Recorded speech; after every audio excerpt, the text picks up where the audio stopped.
This is a 1970 Olds Cutlass. It's the 350 Rally. We just did a nice custom dual exhaust system out with some nice chrome tips, the old chevelle type tips, they call them.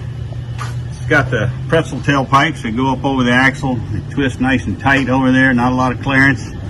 Got them in there nice and clean. Nice old school exhaust system. Flowmaster 40 mufflers coming right off the front manifolds.